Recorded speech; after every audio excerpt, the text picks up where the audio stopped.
ជាបឋមខ្ញុំបករណាសូមក្រាបថ្វាយបង្គំព្រះករណាគុណម្ចាស់គ្រប់ព្រះអង្គនិងសូមគោរពលោកយាយលោកតាដោយសេចក្តីគោរពទ្រង់ឯកឧត្តមលោកជំទាវលោកស្រីនិងលោកគ្រូអ្នកគ្រូទាំងអស់ជនរួមជាតិទាំងអស់ដែលឈាមខ្មែរឈាមចរខ្មែរដូចគ្នាដោយក្តីគោរពពីចម្ងាយថ្ងៃនេះខ្ញុំមានរូបមន្តពិសេសសូមពុកម៉ែបងប្អូនលោកយាយលោកតាសូមមេត្តាកុំអូររំលងទៅលើវីដេអូមួយនេះអីព្រោះវីដេអូនេះជួយទៅដល់គ្រួសារលោកតាលោកយាយបានច្រើនមែនតែម្ដងរូបមន្តពិសេសមួយនេះហើយជារូបមន្តធម្មជាតិជារូបមន្តដែលមិនប៉ះពាល់ដល់សុខភាពជារូបមន្តធ្វើឲ្យរូបរាងកាយយើងមានភាពរឹងមាំជាងមុនអញ្ចឹងខ្ញុំធ្វើនេះខ្ញុំជំរាបពុកម៉ែបងប្អូនខ្ញុំធ្វើនេះគឺធ្វើដើម្បីភរិយាខ្ញុំទេហើយខ្ញុំធ្វើមុនច្រើនហើយភរិយាខ្ញុំហូបជិត1ឆ្នាំជាងទៅអស់អញ្ចឹងឥឡូវអស់ហើយខ្ញុំធ្វើបន្តហើយបន្តនេះគឺសម្រាប់គាត់សម្រាប់កូនហើយដើម្បីគាត់ហូបទៅដើម្បីសម្រក់ចិត្តខ្លាញ់បានលឿនសម្រក់ទម្ងន់បានលឿនហើយនឹងជួយភាពស៊ាំនៅរាងកាយរបស់គាត់បានលឿនដូចក្នុងពុកម៉ែបងប្អូនឃើញហើយថានៅក្នុងវីដេអូនេះគ្រួសារខ្ញុំចាំតែថ្ងៃឆ្លងទន្លេទេអញ្ចឹងខ្ញុំជាប្តីខ្ញុំត្រូវតែស្វះស្វែងរកអាហាររូបមន្តណាអញ្ចឹងនៅក្នុងវីដេអូនេះពុកម៉ែបងប្អូនលោកតាលោកយាយទ្រង់អាដាមប្រហែលជាឆ្ងល់ថាទេរូបមន្តមួយនេះធ្វើដើម្បីអីជួយអីខ្លះដល់រូបរាងកាយយើងនេះបាទអញ្ចឹងខ្ញុំនឹងជំរាបពុកម៉ែបងប្អូនមួយទៅមួយដោយសេចក្តីគោរពនិងច្បាស់តែម្ដងពីរូបខ្ញុំបាទអញ្ចឹងអត្ថប្រយោជន៍នៃខ្ញីហើយនឹងទឹកឃ្មុំពុកម៉ែបងប្អូនជាលោកតាលោកយាយដែលមានបញ្ជនច្រើនលោកតាលោកយាយផែស្គាល់ហើយថា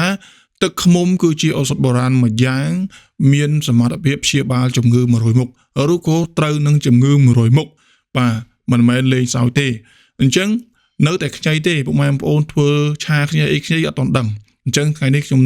យករូបមន្តពីរនេះខ្ញីហើយនឹងទឹកឃ្មុំយកមកត្រាំហើយនឹងប្រាប់នៅអត្ថប្រយោជន៍ដ៏មហាសាល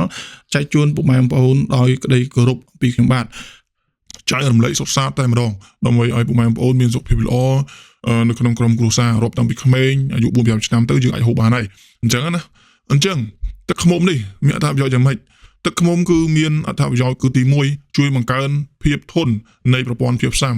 ក្នុងភាសាអង់គ្លេសហៅថា immune system ហ្នឹងឯងអញ្ចឹងក្នុងខ្លួនយើងនេះគឺមកតួខ្លួនយើងមានភាពស៊ាំឬក៏មានដូចជា system មួយអញ្ចឹងយើង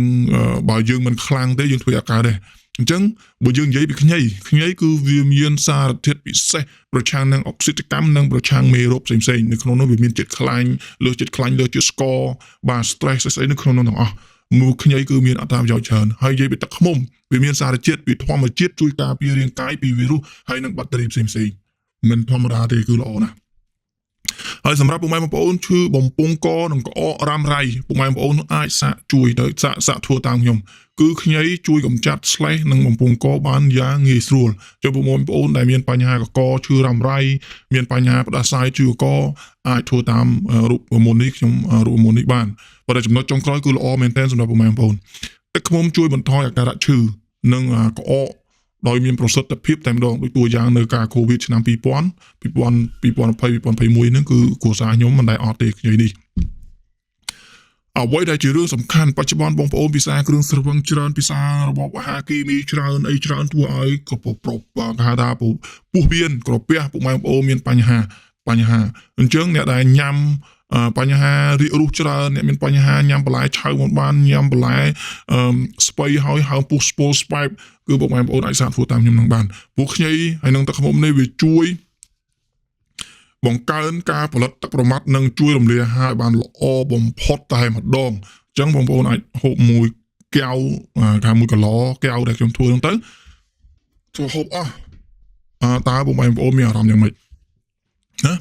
បាទទី2ជួយការកាត់បន្ថយការថាដកដង្ហើមតឹង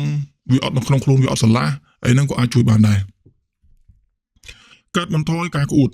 និងការវង្វេងឈឺក្បាលអ្នកបងប្អូនណានេះដល់ហើយប្រពន្ធខ្ញុំហើយខ្ញុំតែងទៅប្រាប់ពុកម៉ែបងប្អូនដែលស្គាល់ខ្ញុំជាពិសេសបងប្អូនខ្ញុំបង្កើតតែម្ដងប្រពន្ធខ្ញុំដូចខ្ញុំជួសជុលយកមកប្រើសារថ្មីអញ្ចឹងពុកជំងឺមហាជំងឺតែម្ដងគឺខ្ញុំធ្វើតែផលិតផលធម្មជាតិឲ្យគាត់ពិសាទេគឺគាត់ជួយបាន 99% រហូតដល់ថ្ងៃនេះអញ្ចឹងអ្នកដែលបញ្ហាដូចប្រពន្ធខ្ញុំឈឺក្បាលរ៉ាំរ៉ៃគាត់ហូបតែហ្នឹងឯងបាត់ឈឺក្បាលពីមុនថ្ងៃណាគាត់អូនឈឺក្បាលប្រាប់ខ្ញុំដែរឈឺក្បាលវល់មុខឈឺក្បាលវល់មុខបាទខ្ញីអាចជួយបាន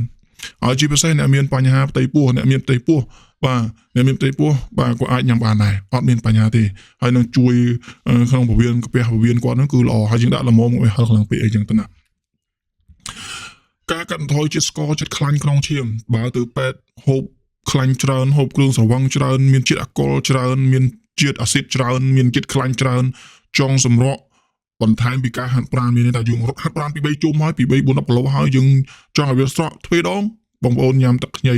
បាទទឹកខ្ញីយើងគឺដកមួយចំណិត2ចំណិត3ចំណិតមកដាក់ក្នុងកែវហើយដាំទឹកពុះចាក់ចូលឈុចហើយបានបន្តិចហើយចាំយើងដាក់ទឹកឃ្មុំថែមក្រៅក៏បានដុសទឹកឃ្មុំដែលយើងត្រាំនោះយើងមកដាក់ក៏បានចំណុចគុកឆ្មាដាក់បន្តិចចាជូគឺញ៉ាំបន្ទាប់ពីយើងហាត់ប្រាណគឺកាត់បន្ថយជាតិស្ករជាតិខ្លាញ់ទ្វេដងសម្រាប់ឲ្យពុកម៉ែបងប្អូនអ្នកដែលមានបញ្ហាដែល concern ទៅលើរឿងហ្នឹងហើយការនឿយហត់អ្នកដែលហត់ហេវអស់កម្លាំងលហត់លហើយញ៉ាំនេះមិនបាត់ញ៉ាំនោះមិនបាត់ញ៉ាំក្លុយកោសញ៉ាំជាតិស្ករមិនបាត់ទៅទិញក្លុយកោសមកហូបហើយសុខភាពនៅតែមានអារម្មណ៍ថាលេវវេបងប្អូនអាចធ្វើនឹងញ៉ាំមួយថ្ងៃ3ដងអស់ពី3កែវទៅពុកម៉ែបងប្អូននឹងដឹងថាអារម្មណ៍ខ្លួនថាអូខ្លួនឯងរឿងហ្នឹងវាយ៉ាងម៉េចក្នុងខ្លួនយ៉ាងម៉េចល្អយ៉ាងម៉េចល្អប្រសើរយ៉ាងម៉េចណាអញ្ចឹងគឺល្អមែនទែនហើយអ្វីដែលសំខាន់គឺជួយការអ្នកសម្អាតទៅលើជាតិពុលនៅក្នុងកលៀនយើងហ្នឹងគឺសំខាន់ណាស់តែខូចកលៀនគឺចប់ហើយជីវិតមកតួខ្លួនគឺជីវិតមនុស្សយើងគឺចប់តែម្ដងចប់ដោយបរបោចប់ដោយអត់មានអីនិយាយចប់ដោយគ្មានខ្លឹមសារអញ្ចឹងក្នុងកលៀនយើងនេះណាពុកម៉ែបងប្អូនក្នុងកលៀនយើងនេះគឺសំខាន់ណាស់វាជួយដល់ហ្នឹងអញ្ចឹងអ្នកដែលមានបញ្ហាកលៀនអ្នកដែលមានបញ្ហាជំងឺមហារីកអ្នកដែលមានបញ្ហា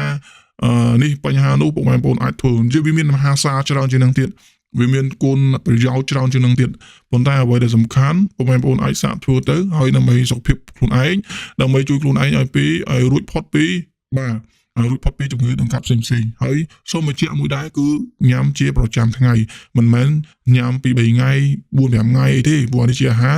បែបធម្មជាតិបើយើងនិយាយភាសាសាមញ្ញបច្ចុប្បន្នភាសាបច្ចេកទេសគេហៅថាអាហារបំពន់អរគុណសម្រាប់ការស្ដាប់ពីសំណាក់ពុកម៉ែបងប្អូនលោកតាលោកយាយគុណម្ចាស់គ្រប់ព្រះអង្គ